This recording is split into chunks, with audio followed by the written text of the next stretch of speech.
Hi everyone, I'm Nina Holzfeind, author of the stories in Notre histoire, a comprehensible input-based digital curriculum from Voces Digital and Teachers Discovery. In Notre histoire, students learn French through compelling stories and culturally rich materials, all based on high-frequency vocabulary and AP subthemes. This curriculum is full of resources for CI teachers. In addition to the stories, you'll find PQA materials, class story scripts, pop-up grammar, authentic materials, and assessments. What's so exciting about Notre histoire is that it's specifically designed to support you as you provide comprehensible input to your students. It's completely digital, so you can access all of the resources easily online. And it's customizable, so you can adapt it to meet the needs of your classroom. It's a wonderful toolkit for French teachers, whether you are new to comprehensible input methods or a seasoned CI veteran. If you are a teacher who is new to CI, or maybe if you've signed up for a free trial of Notre histoire and you're wondering just how to implement all of these stories into your daily lesson plans, you'll be happy to know that Notre histoire includes all sorts of ideas to help you do just that. I'd like to share a few of my favorite ways to teach stories with you now. To illustrate some of the ways that I like to work with and extend stories, I'll refer to one from Notre histoire Level 1 called Un billet pour Abimana. This story can be found in Unit 4, which focuses on technological connections. In this story, Abimana, a young man from Kigali, Rwanda, loves everything related to technology. He wants to attend the Africa Tech Summit, but is disappointed to learn that the tickets are all sold out.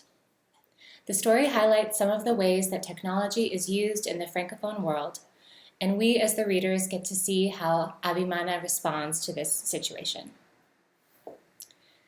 Un billet pour Abimana, like all of the stories in Notre histoire, is crafted to include multiple repetitions of a select number of words, which are called structures. To begin teaching this story, I would first establish meaning for the structures. The easiest way to do this is simply to show your students the French structure and the English translation. That way, you can be sure that they understand the meaning of the structure and there isn't any confusion. The structures in this particular story lend themselves well to gestures, so I would spend some time creating gestures with my students as well. For example, for the structure Il marche, he walks, my students and I might decide to make a walking motion with our hands.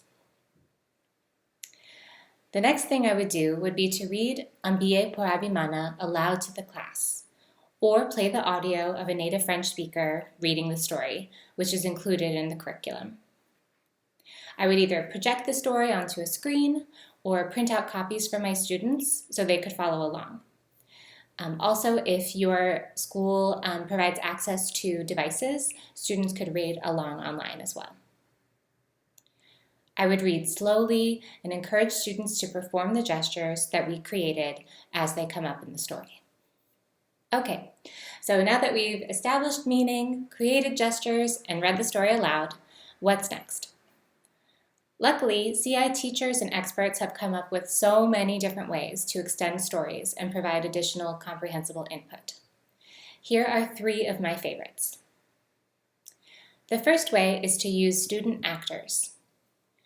After reading the story aloud a first time to the class, I might call on student volunteers to act out the story as we go through it a second time.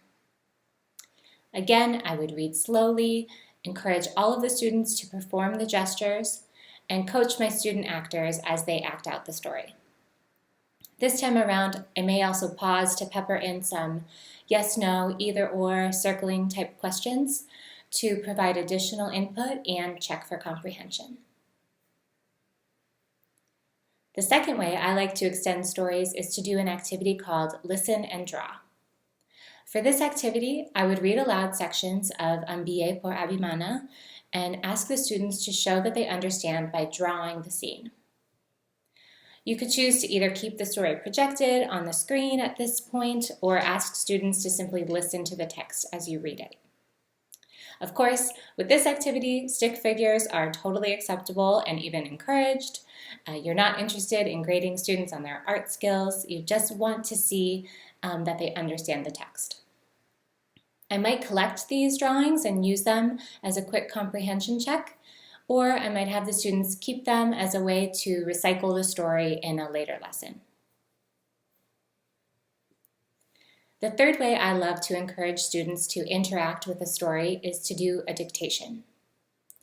In a dictation, you choose a relatively short section of the story, maybe only a few sentences that really capture some of the structures, and read it aloud several times to the class, slowly.